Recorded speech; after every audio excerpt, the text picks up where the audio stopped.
Hello, അസ്സലാമലൈക്കും, നമസ്കാരം. ന്യൂറാസ് വേൾഡിലേക്ക് എല്ലാവർക്കും സ്വാഗതം. അപ്പോൾ ഇന്ന് ഞാൻ വന്നിട്ടുള്ളത് ഒരു വെറൈറ്റി ആയ പഴം സ്നാക്സ് ആയിട്ടാണ്. അപ്പോൾ അതെങ്ങനെയാണ് ഉണ്ടാക്കിയെടുക്കുന്നതെന്ന് കണ്ടു നോക്കാം. അപ്പോൾ ഞാൻ മൈദ ഇട്ട് കൊടുത്തിട്ടുണ്ട്. പിന്നെ അതിലേക്ക് ഒരു 2 ടേബിൾ സ്പൂൺ അരിപ്പൊടി ഇട്ട് കൊടുക്കുന്നുണ്ട്. ഇതൊരു വെറൈറ്റി ആണ്. പിന്നെ നമ്മൾക്കിതിന് മധുരത്തിന് ആവശ്യമായിട്ട് ഒരു 2 ടേബിൾ സ്പൂൺ പഞ്ചസാര കൂടി ചേർക്കുന്നുണ്ട്. മധുരമൊക്കെ നിങ്ങളുടെ ഇഷ്ടം. ഞാനിതിലേക്ക് 2 ടേബിൾ സ്പൂൺ ചേർത്ത് കൊടുത്ത് പിന്നെ ഞാൻ എടുക്കുന്നത് കോക്കനട്ട് മിൽക്കാണ്. അപ്പോൾ അത് ഞാൻ ഇതിൻ്റെ വെള്ളത്തിന് ആവശ്യമായിട്ടുള്ളത് എടുത്തിട്ടുണ്ട്. അപ്പോൾ നമ്മൾ പഴംപൊരിക്ക് മാവ് റെഡിയാക്കുന്നതിനേക്കാളും ഇത്തിരി കൂടി കട്ടിയായി ഇരിക്കണം. ഇത് നമ്മളൊരു വെറൈറ്റി ആയിട്ടാണ് നമ്മൾ ഉണ്ടാക്കുന്നത്. അപ്പോൾ അതിലേക്ക് ഈ കോക്കനട്ട് മിൽക്ക് ഞാൻ ഒഴിച്ച് കൊടുത്തിട്ടുണ്ട്. നന്നായിട്ട് നമുക്കിതൊന്ന് മിക്സ് ചെയ്തെടുക്കാം. അപ്പോൾ പാല് പോരാ എന്നുണ്ടെങ്കിൽ നമ്മൾക്ക് കുറച്ചുകൂടി ആ നാളികേരത്തിൽ വെള്ളം ഒഴിച്ചിട്ട് അത് കൂടെ ചേർത്ത് കൊടുക്കാം. അപ്പോൾ ഈ ഒരു രൂപത്തിൽ നമ്മൾ ഈ ഒരു പഴം സ്നാക്സ് ഉണ്ടാക്കി നിങ്ങളൊന്ന് കഴിച്ച് നോക്കണം. അടിപൊളി ടേസ്റ്റാണ്, ഭയങ്കര ഡിഫറൻ്റാണ് ഈ ഒരു പഴം സ്നാക്സ്. ഇനി നമ്മൾക്ക് ആ ഒരു വിസ്ക് വെച്ചിട്ട് നന്നായിട്ടൊന്ന് ഇളക്കി കൊടുക്കാം. ഇതേപോലെ നമ്മളൊരു 2-3 മിനിറ്റ് നമ്മളിത് നന്നായിട്ടൊന്ന് ഇളക്കി കൊടുക്കണം.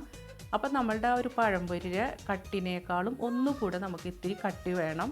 എന്നാലേ നമ്മൾ ആ ഒരു പഴം മുക്കിയെടുക്കുമ്പോൾ മാവ് അതിലേക്ക് നന്നായിട്ട് പിടിക്കുള്ളൂ.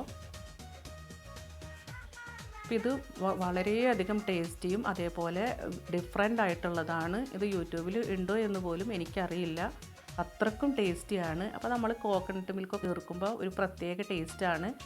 ഇനി നമുക്ക് പഴം ഇതേപോലെ വേണം നമ്മൾ കട്ട് ചെയ്ത് കൊടുക്കാനായിട്ട്. അപ്പം നമ്മൾക്ക് അധികം പഴുത്ത പഴവും വേണ്ട, എന്നാൽ അധികം പഴുക്കാത്ത പഴവും അല്ല, ഒരുവിധം മീഡിയം ആയിട്ടുള്ള പഴം നമ്മൾ എടുക്കണം. നമ്മൾ കട്ട് ചെയ്താൽ ഇതേപോലെ തന്നെ നമുക്ക് കിട്ടണം. അപ്പോൾ പഴംപൊരിയൊക്കെ ഉണ്ടാക്കുമ്പോൾ നമുക്ക് കുറച്ചുകൂടെ പഴുത്തതാണ് ടേസ്റ്റ്. പക്ഷേ ഇതിന് നമ്മൾക്ക് ഇതേപോലെ പഴുപ്പാണ് പാകം. ഇതേപോലെ ഞാൻ 2 പഴം കട്ട് ചെയ്തെടുത്തിട്ടുണ്ട്. അപ്പോൾ നമ്മൾക്ക് ഇനി വേണ്ടത് ഐസ്ക്രീമിലത്തെ സ്റ്റിക്കാണ്. അപ്പോൾ ഇതേപോലത്തെ സ്റ്റിക്കാണ് ഞാൻ എടുത്തിട്ടുള്ളത്. പിന്നെ നമ്മൾക്ക് കുറച്ച് ബ്രെഡ് ക്രംസ് വേണം. അപ്പോൾ ബ്രെഡ് ക്രംസിലേക്ക് ഞാൻ കുറച്ച് മഞ്ഞൾപ്പൊടി കൂടി ചേർത്ത് കൊടുക്കുന്നുണ്ട്. അപ്പോൾ നമ്മളുടെ ആ ഒരു മാവിലേക്ക് ഞാൻ മഞ്ഞൾപ്പൊടി ഇട്ട് കൊടുത്തിട്ടില്ല. ഈ ബ്രെഡ് ക്രംസിലാണ് മഞ്ഞൾപ്പൊടി ഇട്ട് കൊടുക്കുന്നത്. അപ്പോൾ നമുക്ക് നല്ലൊരു ഗോൾഡൻ കളർ കിട്ടാൻ വേണ്ടിയിട്ടാണ്. ഇതേപോലെ നന്നായിട്ട് കൈ വെച്ചിട്ട് നന്നായിട്ട് കുഴച്ചതിന് ശേഷം ഇതേപോലെ പരത്തി വെച്ച് കൊടുക്കണം നമ്മൾ.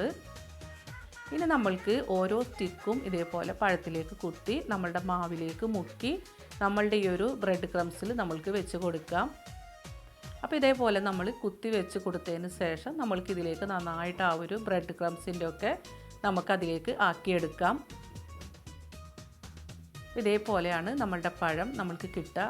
നല്ലൊരു സ്റ്റിക്കായിട്ട് കുട്ടികൾക്കും വലിയവർക്കും അതേപോലെ ഒരു ഗസ്റ്റൊക്കെ വരുമ്പോൾ നമുക്ക് നല്ലൊരു ഡിഫറെൻ്റ് ആയിട്ട് തന്നെ ഒരു വെറൈറ്റി ആയിട്ട് തന്നെ നമ്മൾക്ക് മേശമേൽ സെർവ് ചെയ്യാം.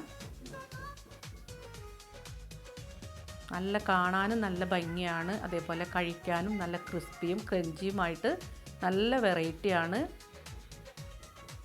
ഇനി നമ്മൾക്കിതിലേക്ക് പഞ്ചസാര ഇട്ട് കൊടുക്കാതെ മുകളിലായിട്ട് നമ്മൾക്ക് ലേശം തേൻ ഇത് ഫ്രൈ ചെയ്തതിന് ശേഷം അതിലേക്ക് ഒഴിച്ച് കൊടുക്കുകയാണെങ്കിലും നല്ലൊരു ടേസ്റ്റാണ്. അപ്പോൾ ഞാനിത് തേൻ ഒഴിക്കുന്നില്ല, അതുകൊണ്ടാണ് 2 ടേബിൾ സ്പൂൺ പഞ്ചസാര ഇട്ട് കൊടുത്തത്. പിന്നെ നിങ്ങൾക്ക് അങ്ങനെയും ചെയ്ത് നോക്കാം. അപ്പോൾ നമുക്ക് മേശയിലൊക്കെ സെർവ് ചെയ്യുമ്പോൾ നല്ല ഭംഗിയായിരിക്കും, ഡിഫറെൻ്റ് ആയിരിക്കും. വെറൈറ്റി സ്നാക്സ് ആയിട്ട് നമ്മൾക്ക് വെച്ച് കൊടുക്കാം, നമ്മൾക്കും കഴിക്കാം. കുട്ടികൾക്കൊക്കെ സ്കൂളൊക്കെ വിട്ട് വരുമ്പോൾ ഏറ്റവും നല്ലതാണ് ഇങ്ങനെ കൊടുക്കുമ്പോൾ. ഇനി മൈദ വേണ്ട എന്നുള്ളവർക്ക് ഗോതമ്പ് പൊടി എടുക്കാം. മൈദ വേണമെന്നൊന്നുമില്ല, ഞാനിത് മൈദ എടുത്തുന്നുള്ളൂ. ഗോതമ്പ് പൊടിയിൽ നമ്മൾക്ക് ഉണ്ടാക്കിയെടുക്കാം.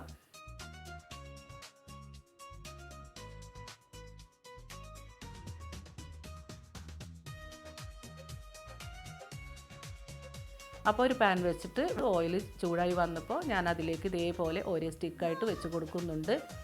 നമുക്ക് കൈ വെച്ചിട്ട് തന്നെ അങ്ങോട്ടും ഇങ്ങോട്ടൊക്കെ മറിച്ചിട്ട് കൊടുക്കാം.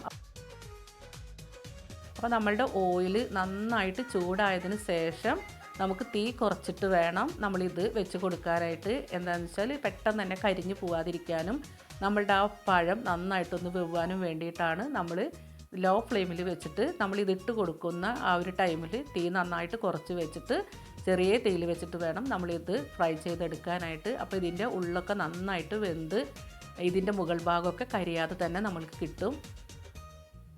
അപ്പോൾ ഇതേപോലെയാണ് ഞാൻ ഈ ഒരു ഡിഫറെൻറ്റ് പഴം സ്നാക്സ് ഉണ്ടാക്കിയിട്ടുള്ളത്. അപ്പോൾ നിങ്ങളെല്ലാവരും ട്രൈ ചെയ്ത് നോക്കുക. ഇതൊരു നല്ല ടേസ്റ്റിയാണ്, ഡിഫറെൻ്റാണ്, വെറൈറ്റിയാണ്.